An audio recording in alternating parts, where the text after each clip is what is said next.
Buenos días, apreciados amigos, hermanos que recibieron el enlace de esta transmisión o recibieron el audio de esta transmisión. Realmente aprecio mucho que hayas recibido esto y lo hayas abierto, hayas seguido esta transmisión o hayas recibido este audio, lo hayas descargado y te hayas puesto a escuchar. Durante 10 días vamos a estar juntos estudiando el tema de reavivamiento como la verdadera necesidad de la iglesia. Soy el pastor Orlando Grenal y hoy vamos a iniciar este primer día de 10 días de oración con el tema reavivamiento, una respuesta a la oración. Y quiero iniciar este estudio con una oración. Oremos. Padre Celestial, Señor, tú que conoces nuestro corazón, tú que conoces nuestra necesidad, te ruego que con tu palabra recibamos la respuesta a nuestra necesidad, Padre. Y que sea esa respuesta conforme a tu voluntad, conforme a aquello que sabes, Señor, que necesitamos, para que podamos preparar nuestra vida, tu iglesia, nuestra familia, Señor, para el cielo. Te lo imploramos, oh Dios, en el nombre de Jesús. Amén. Muy bien, quiero iniciar este estudio citando un texto que está en el libro de Joel, la profecía de Joel, el capítulo 2, el versículo 27. Versículo 28 dice el texto: y después de esto derramaré mi espíritu sobre toda carne, y profetizarán vuestros hijos y vuestras hijas, vuestros ancianos soñarán sueños, y vuestros jóvenes verán visiones. Quiero con ustedes pensar, primero, vamos a definir la palabra reavivamiento. ¿Qué significa reavivamiento? Según Joel, reavivamiento es el Espíritu de Dios siendo derramado con poder sobre una o más personas en un mismo momento. Y ahora yo me pregunto, ¿será que hay un significado un poco más allá que pueda ayudarnos a definir esta palabra?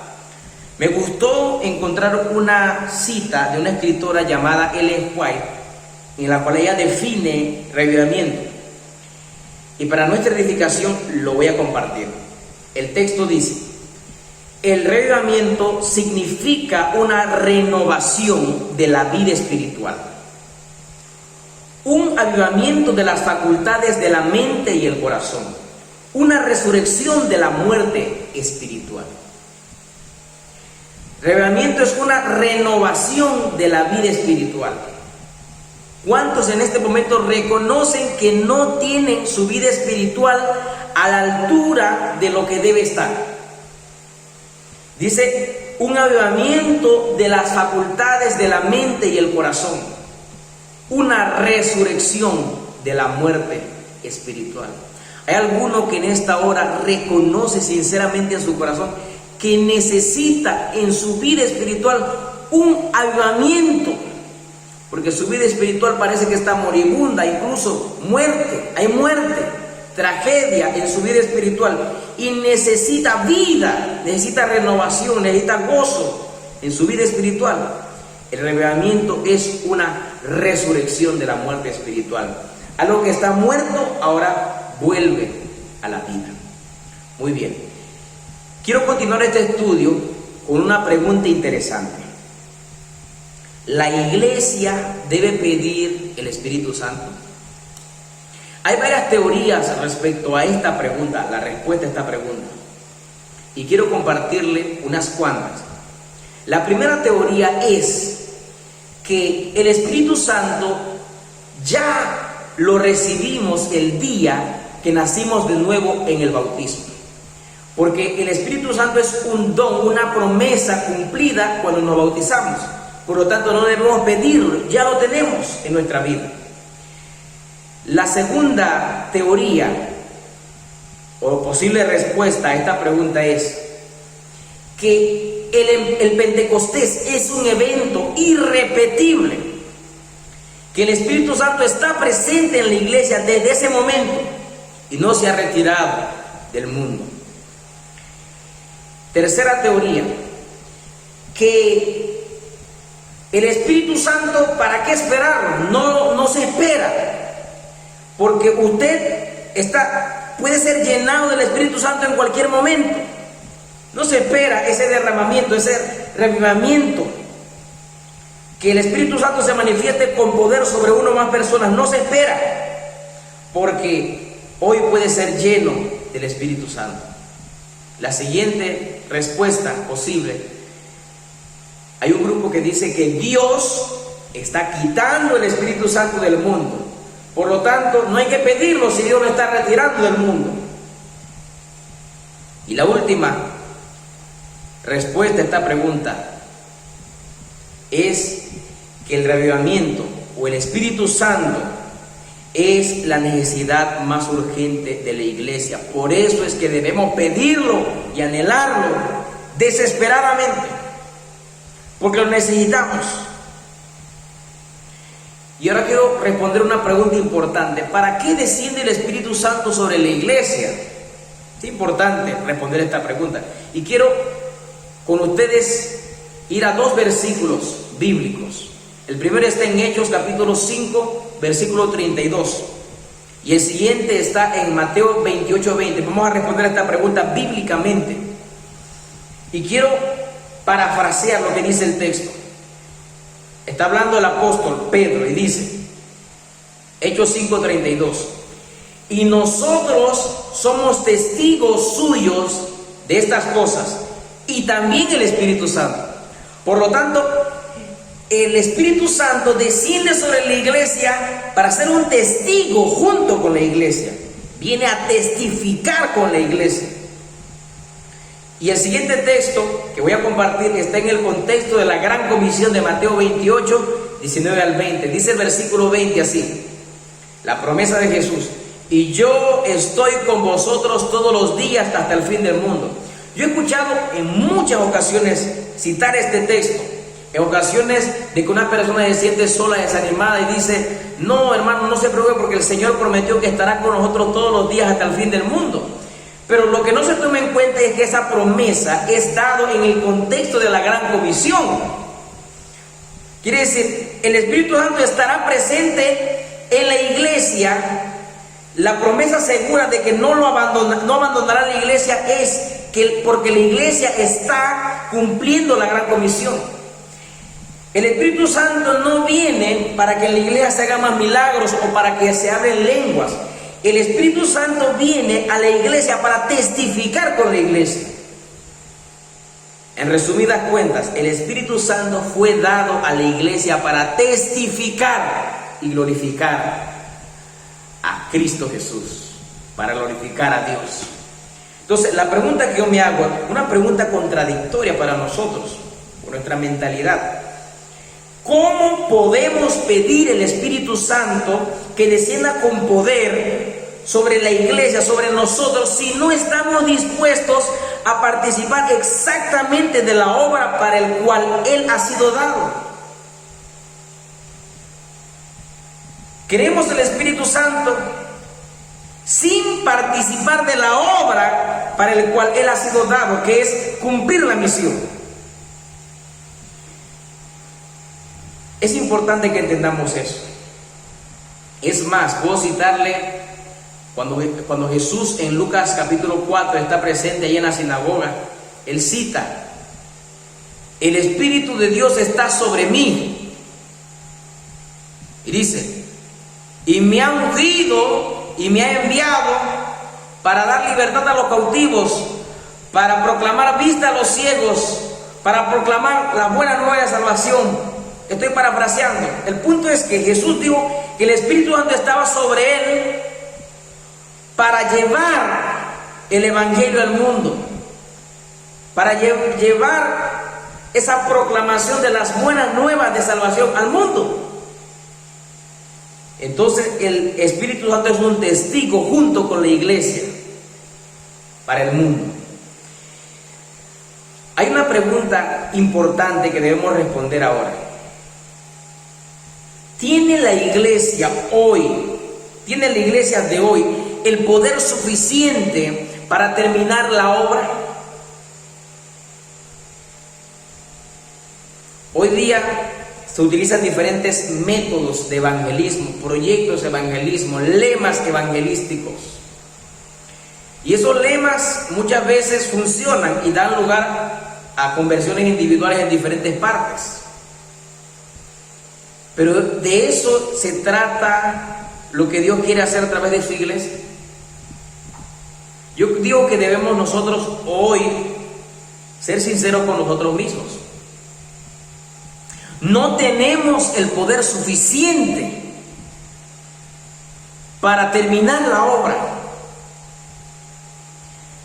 Yo tengo que reconocer que necesito algo más que sabiduría y poder humano, más que métodos humanos. Necesitamos algo más. Por lo tanto, quiero proponerte 3 puntos que nosotros debemos reconocer. Primero, debemos entender que la misión ha sido dada a la iglesia. Esa misión que ha sido dada a la iglesia es demasiado profunda, demasiado grande para nuestros métodos y para el poder que actualmente poseemos. Segundo punto, debemos estar totalmente y absolutamente convencidos de nuestra necesidad y dejar de tener esa confianza en nosotros mismos, en nuestros métodos, en nuestra sabiduría, en nuestras actividades, en nuestros programas. Y lo siguiente es que tenemos que empezar a buscar ese poder, porque de nada vale reconocer que tenemos una necesidad y no hacer nada al respecto. Necesitamos empezar a buscar ese poder y orar por ese poder. Tenemos que empezar a desearlo desesperadamente, porque lo necesitamos, porque no tenemos el poder suficiente para terminar esta obra. ¿Cómo podemos nosotros tener el éxito sin tener este poder?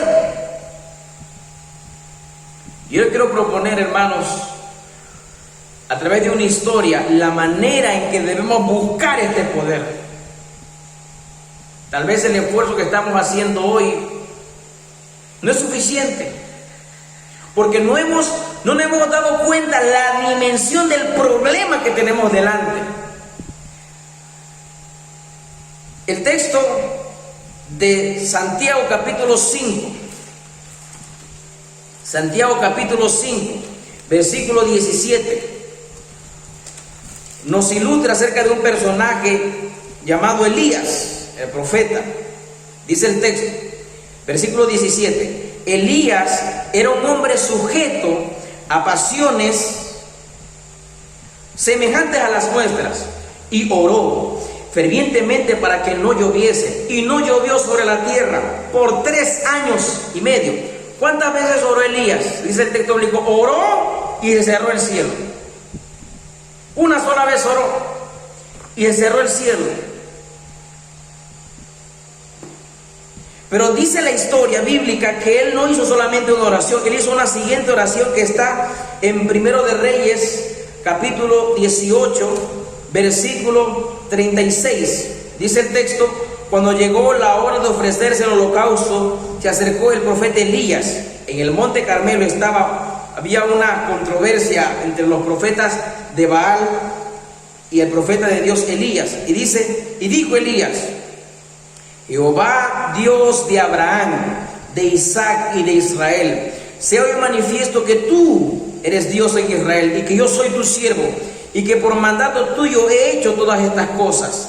Respóndeme, Jehová, respóndeme, para que conozca este pueblo que tú, oh Jehová, eres el Dios y que tú vuelves a ti el corazón de ellos. Una oración corta, simple, de petición a Dios. Y dice el versículo 38 que vino la respuesta inmediatamente. No se esperó mucho el Señor para darle la respuesta a la oración de Elías. Y dice el texto, entonces cayó fuego de Jehová y consumió el holocausto, la leña, las piedras y el polvo, y aún lamió el agua que estaba en la zanja. Vino el fuego del cielo en respuesta a una sencilla oración. Pero dice el texto bíblico en el versículo, ya estando el versículo 41, dice el texto bíblico, ahora para la oración para pedir la lluvia, para que viniera a refrescar la tierra que estaba reseca y resquebrajada, dice el texto bíblico. Entonces Elías dijo a Acab: sube, come y bebe, porque una lluvia grande se oye. Y dice el texto: Acab subió a comer y a beber, y Elías subió al monte Carmelo, y postrándose en tierra, puso su rostro entre las rodillas, empezó a orar para que descendiera la lluvia. Y dice el texto bíblico: y dijo a su criado: sube ahora y mira hacia el mar. Y él subió y miró y dijo: no hay nada. Oró una vez, se cerró el cielo. Oró otra vez, vino el fuego. Pero ahora ora pensando que viene la lluvia inmediatamente después de la oración. Y dice el texto bíblico: no hay nada. Y él le volvió a decir: vuelve 7 veces. Yo me imagino a Elías pensando: pero yo oré una vez para que se cerrara el cielo y Dios lo hizo. Oré para que viniera el fuego y Dios lo hizo. Pero ahora, ¿qué pasa? Que yo tengo que orar 7. Tengo que orar más de una vez para que venga la lluvia. ¿Qué pasa?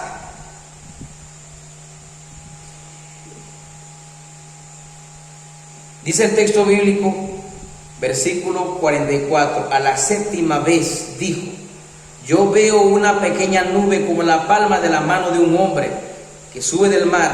Y él dijo: ve y di a Acab: unce tu carro y desciende para que la lluvia no te ataje. Y aconteció, estando en esto, los cielos se oscurecieron con nubes y viento, y hubo una gran lluvia.